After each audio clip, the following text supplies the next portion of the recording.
Perfect. Uh, Good morning. My name is Russ Genzel. I am an attorney with Harris Beach Bertha, bond counsel to the Tompkins County Development Corporation. This is the public hearing uh, in compliance with Section 147F of the Internal Revenue Code in connection with a project at the request of Ithaca College. The Tompkins County Development Corporation is considering issuing its up to $35 million tax exempt revenue bonds in one or more series for the purposes of refinancing certain existing indebtedness of the college. There's no new construction.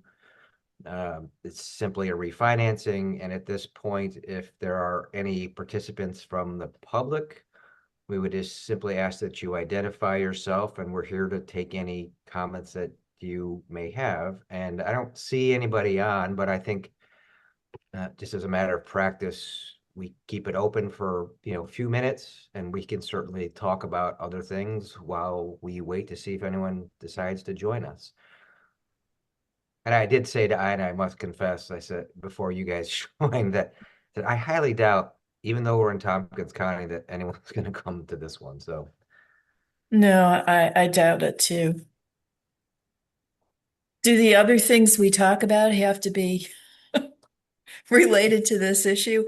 Or can we talk about the fact that it's hard to breathe? I think it's okay to talk about whatever we want. I just would caution against talking about something that we don't want to be, recorded. Something that shouldn't be public, yes. Correct. Well, I will say I was just outside here in downtown Ithaca, and it is dramatically improved, at least the visual aspect of the sky, just from the time I Yesterday. came in an hour and a half ago, even. Right. It certainly looks better, less doomsday. Yeah, it was yesterday here. I'm sure it was the same thing there. It's just like you just wanted to crawl into bed, you know? And in the morning, it was kind of this cool orange color, and then it just became almost dark. And today's more just like a smoky gray Yep. color. Yeah, Uh, yesterday was yellow yeah, up Yeah. here it was anyway. weird. Yeah. It was But kind of creepy, like the end of the world. after the heat we've had, though, I said to my wife, I said, I actually like am kind of grateful that it's here. It blocks the sun for a little bit. It just like it'd be another baking hot day if there weren't this hazy cloud cover in front of it. Yeah, my son lives in Crested Butte, Colorado, and they've had it really badly. I don't know if it's gotten better, but he said he was mountain biking, up in the hills and stuff, that he can barely breathe. Mm. Yeah, well, and it's been hot out there too. My daughter Yeah. and her family live in Louisville, Colorado. Oh, where's that? It's about 10 minutes from Boulder. Okay. I It, was it, just in it, Montana a few weeks ago. It's so great out there. yeah, we haven't been to Montana. We've spent a lot of time in Wyoming and South Dakota as well as Colorado, but not Montana. I hear it's So quite lovely. it's awesome. My daughter and I drove visiting my parents from St. Paul. Long drive, but once you get out of Minnesota and into the North Dakota and Montana, the speed limit's 80. You don't see anybody. And it's Yeah, straight as an Straight arrow as too, just haul. and yeah. flat. Yeah, we usually drive through Nebraska and it's a long slog. Yeah. Yeah. That said, I worked in North Dakota. It is flat on the roads, but there's a lot of topography. It's the prairie pothole region of migrating waterfowl, right? So all the hills and dales and all the water bodies, and then you get into the Badlands, and it just like you're in a Pretty whole other cool. planet over there. Yeah. It's like being on Mars.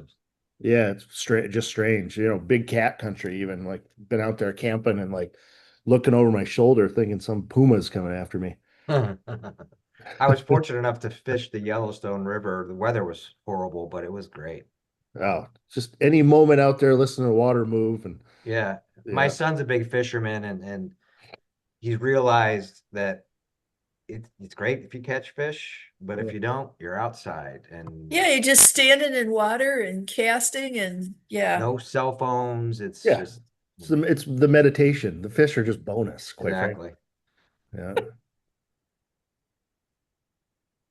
Well, we'll give it a couple more minutes. I think 10 minutes is reasonable, and then Yeah, that's usually what Kelly gives it. What yeah. Kelly gave it, yeah.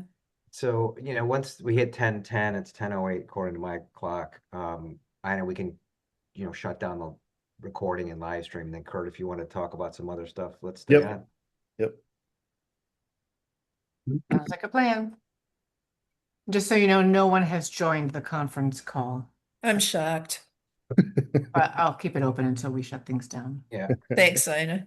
No I wish we problem. could You do- never know. I know. It's too bad we can't do IDA hearings like this.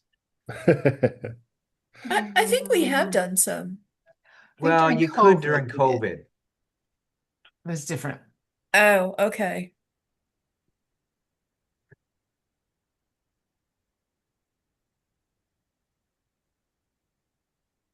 And if I'm remembering my history, the reason we're doing these hearings is pre-86, way before my time. Well, not much, but before my time as an attorney. After the tax regs, the big universities would borrow money on a tax exempt basis, at 3%, and then reinvest it for 8%. Oh, And so the federal government didn't like that so much. yeah. But it was a loophole, and Yeah, right. Play within the rules. Yeah, That's arbitrage. what they're for. well, that's what tax planning's all about. Yeah, Yeah. you're right. Right. Tax avoidance. I started as a tax lawyer. Did you really? Oh, yeah.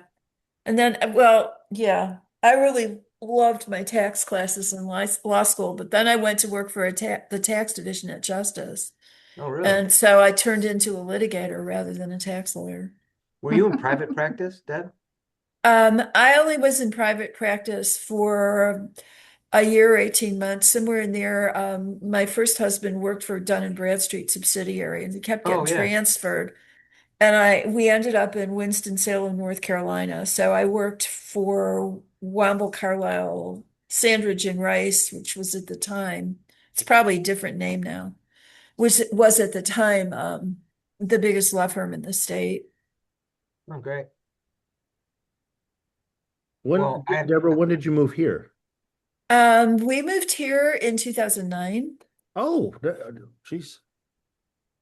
Yeah, I always considered you an institution here, like a staple. You're still Yeah, I kind thought of a the same newbie. thing too. Yeah, I'm not a native, but I went to college here, so yeah, Yeah. 69 to 73. Cornell Wells, or Wells. Hmm. Oh, really? yeah. What did it cost back then? I think my senior year it was 48.50. I graduated from the College of Worcester in 91. Oh, you're a Yeah. baby. Something like that. And I think my parents were, I was fortunate enough they paid for undergrad, but not grad school. And I think it was 13.5 or 9, something like that. And College of Worcester. That's a steal. now it's like 70 grand. Yeah, right. Well, at least it still exists. Right. Good point. Yeah. Crazy. Well, and I have 10:11. I think it's okay for us to close the hearing and thank you guys for coming in, and I'm not surprised that there were no comments. So that's easy to report back to the county on the Mhm. Yeah. 21st, and when we get to the issuer the development corp in August, this should be pretty straightforward. Yep. So I'm going to stop the recording.